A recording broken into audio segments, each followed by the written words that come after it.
Lembrando que hoje é o Dia Internacional da Comunidade LGBT+, certo? Dia Internacional do Orgulho LGBT. E a gente conversa agora sobre o uso do pronome neutro. Professor Fabiano Ormanese, doutor em Linguística pela Unicamp, está em contato com a gente. Boa tarde, professor, tudo bem? Boa tarde, Stephanie. Estou bem, e vocês? Bem também. Uma Tudo honra ótimo. recebê-lo aqui no Estúdio CBN mais uma vez, segunda vez, né? Prazer é meu. Boa tarde também ao Leandro. Boa tarde a quem nos ouve. Bom, vamos começar explicando, né, para o nosso ouvinte qual a importância do uso do pronome neutro. Bem, ultimamente tem ocorrido uma discussão, né, sobre o uso desses pronomes, que seriam, por exemplo, em vez de você usar todos e todas, utilizar todes, né, com E ou então com X, que seriam formas mais inclusivas e mais abertas a toda a diversidade de gênero e de identidade sexual e de gênero que existe, né? Seriam formas capazes de abarcar toda a complexidade que essa temática envolve. Então, isso tem sido uma demanda que surge a partir destes grupos, tentando tornar uma linguagem mais inclusiva. Uhum. E quais as variações existentes hoje, professor? Elas podem ser consideradas válidas na língua portuguesa? Do ponto de vista da língua portuguesa, como é que a gente enxerga isso? Na verdade, eu acho que é preciso primeiro discutir que quando nós falamos de língua, de linguagem, nós não estamos falando nunca de um aspecto de neutralidade, né? A língua, o uso de determinadas expressões ou determinadas palavras, elas apenas concretizam uma forma de ver o mundo. Então, quando a gente trabalha na perspectiva do que é válido ou do que é inválido, né, do que é correto ou do que é incorreto, nós precisamos pensar também se nós não estamos apenas reafirmando uma postura, que seria uma postura gramatical, tradicional, clássica, e o quanto essa postura tradicional e clássica, ela também não mantém em circulação apenas uma forma que é hegemônica de dizer e uma forma que é marcada por uma posição historicamente construída, né? Uma posição que é excludente, uma posição que coloca homens e mulheres em posições diferentes e, em geral, dando mais valor à figura masculina. O pronome neutro, ele é um tema bem polêmico, né? Temos as pessoas que são bem contrárias ao uso do pronome neutro e elas usam como argumento a questão da acessibilidade, né, para pessoas com deficiência. O pronome neutro, ele pode mesmo dificultar isso? Com certeza, porque os recursos de acessibilidade, de leitura de telas que nós temos disponíveis hoje, né, justamente para as pessoas que têm alguma deficiência visual, principalmente, esses recursos, né, tecnológicos, eles não conseguem ainda fazer a leitura desses pronomes. Então, por exemplo, diante de uma palavra como todes ou todos escrito com X, ele não vai conseguir fazer ali uma leitura capaz de que o outro compreenda. O que nós precisamos pensar nesse caso é o quanto as tecnologias e esses dispositivos também reforçam e mantêm uma visão hegemônica de língua, né? E o quanto os próprios recursos, os próprios dispositivos, eles devem também ser alterados. Isso não diz respeito apenas, evidentemente, à questão de gênero. Recentemente, por exemplo, nós ficamos sabendo de uma série de programas de reconhecimento facial que não conseguiam fazer a leitura de peles negras. Então, veja, a questão não é a tecnologia, mas como essa tecnologia é programada e o quanto essa programação também deixa concretizando ou solidifica uma maneira de ver o mundo que é hegemônica, que é marcada pela exclusão. Uhum.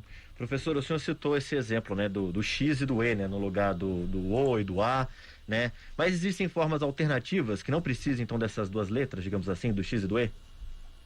Com certeza, eu acho que para quem principalmente quer fugir um pouco das polêmicas, né, ou não quer entrar na disputa do que é gramaticalmente correto ou gramaticalmente incorreto, é possível, na maioria dos casos, encontrar algumas maneiras. Então, apenas um exemplo. Vou pegar um exemplo aqui da nossa própria conversa.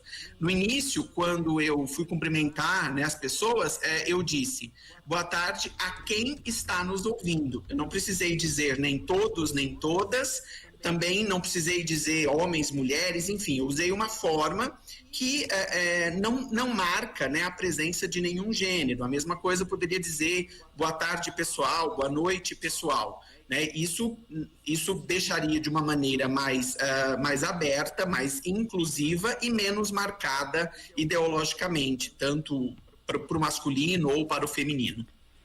A dinâmica da língua, ela tenta atender demandas sociais, né? Por exemplo, não é usado mais o termo deficiente, temos outros exemplos disso. Desde sempre, né? A gente precisa entender que a língua é um organismo vivo e que, na verdade, vai incorporando o tempo todo novas palavras, novas construções e também novas demandas sociais. Então, você mencionou bem, Stephanie, durante muito tempo, né, o termo utilizado foi o termo deficiente. Então, se dizia vagas para deficiente e tal. Com a discussão da inclusão e as particularidades de cada pessoa, houve uma demanda social para que passasse a ser dito pessoa com deficiência, justamente enfatizando o aspecto da pessoa, do ser humano, e não uma qualidade ou uma característica que essa pessoa teria, que é a deficiência. Então, veja, da mesma forma que esse movimento, né, aconteceu em outros momentos com as pessoas com deficiência, o movimento LGBTQI+, também faz a sua demanda, né? O movimento feminista também faz a sua demanda para uma língua que não apenas reproduza formas solidificadas e marcadas aí por uma posição hegemônica masculina. Professor, nós temos outras iniciativas para mostrar o quanto a língua é machista. Acho que isso entra bastante aqui no assunto, mostra que não é uma coisa só de hoje, né? Já vem de muito tempo. Com certeza, acho que a gente poderia citar aqui vários exemplos, mas eu vou citar um deles que vem da literatura, né? Tem um trecho da Cecília Meirelles em que ela diz que ela não é triste, eu canto porque o instante existe, não sou alegre nem sou triste, sou poeta. Veja, se você olhar num livro de gramática, você vai ver que o feminino de poeta, pelo menos gramaticalmente colocado, seria poetisa. Mas por que será que a Cecília Meirelles e outras autoras, né, a própria Hilda Hilst aqui em Campinas, defendiam que elas não eram poetisas, elas eram poetas? Porque a palavra também carrega uma história, carrega uma memória. E a palavra poetisa, né, nas suas primeiras utilizações, era uma forma pejorativa, uma forma que diminuía a posição da escrita feminina. Então, nesse aspecto, cria-se uma nova demanda social e a língua e o uso de um termo ou de outro passa a fazer parte dessa luta pela participação, pela inclusão. Né? O mesmo aconteceu quando a Dilma Rousseff fazia questão de ser chamada de presidenta.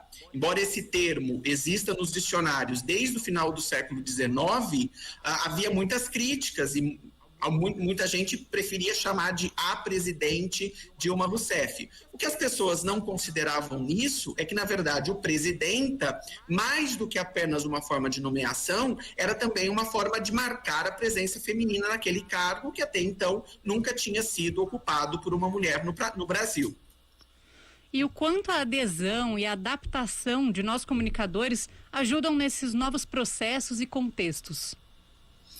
Eu acho que o papel do comunicador, e principalmente daqueles que estão em posição de destaque, né, professores, escritores, enfim, tem um papel essencial. Por quê? Porque essas pessoas acabam estimulando a circulação de novos dizeres. Né? De um modo geral, a gente costuma falar de um politicamente correto, uma linguagem politicamente correta. Por mais que a linguagem politicamente correta sozinha não seja suficiente para quebrar estruturas solidificadas historicamente, quando ela é utilizada, na verdade, ela coloca em circulação uma nova forma de pensar, de nomear, de ver o mundo. Um novo discurso é colocado em circulação. Então, imaginem vocês, né, que quando alguém chama todas e todos, por exemplo, em um auditório, né, diante de uma plateia, minimamente alguém que está assistindo vai pensar, mas por que será que esta pessoa está chamando todos e todas, e não apenas todos, como historicamente sempre se utilizou? Nesse sentido, né, ao se estimular uma nova forma de nomeação, uma nova forma de designação, também se estimula um pensamento e uma reflexão sobre essas formas da língua. E agora saindo, né, dessa nossa atuação aqui, essa reflexão que a gente faz também, né? Até uma espécie de autocrítica, professor, para quem está ouvindo a gente agora e quer se adaptar melhor, entender melhor, né, o uso dos termos e pronomes, como fazer isso aos poucos? É possível empregar isso no cotidiano? Às vezes a pessoa está ouvindo isso, achando interessante, né? Fazendo uma autorreflexão, refletindo ali mesmo com ela o que ela faz no dia a dia, os processos todos que a gente está trazendo aqui, mas ela não consegue empregar isso. Como isso pode ser feito no dia a dia? É difícil, né? É difícil porque, na verdade, nós estamos trabalhando contra um padrão, né, que ele é historicamente construído há séculos. Nesse caso específico, eu diria que o mais importante é que as pessoas façam uma reflexão do quanto as formas que elas utilizam, né, para nomeação, para designação, solidificam essas estruturas, mantêm estruturas, e o quanto são formas comprometidas ou não com a inclusão das pessoas, com a diversidade, com a inclusão das diferenças, né? Acho que nesse papel também a escola tem um papel fundamental, porque a escola durante muito tempo vem com uma perspectiva de que é do correto ou do incorreto. O correto é usar o masculino como comportando o feminino, né? Como englobando o feminino. Só que a escola pouco se propõe a fazer uma discussão do quanto a manutenção desse padrão é excludente e não considera uma dinâmica que é social e que incorpora outras demandas. Professor Fabiano Ormanese, doutor em Linguística pela Unicamp, muito obrigada por essa conversa aqui sobre o pronome neutro, nesse Dia Internacional do Orgulho LGBTQI+. Muito obrigada mesmo pela sua participação. Eu que agradeço, boa tarde. Boa tarde, professor. Volte sempre, foi um prazer entrevistá-lo novamente. Prazer é meu, até.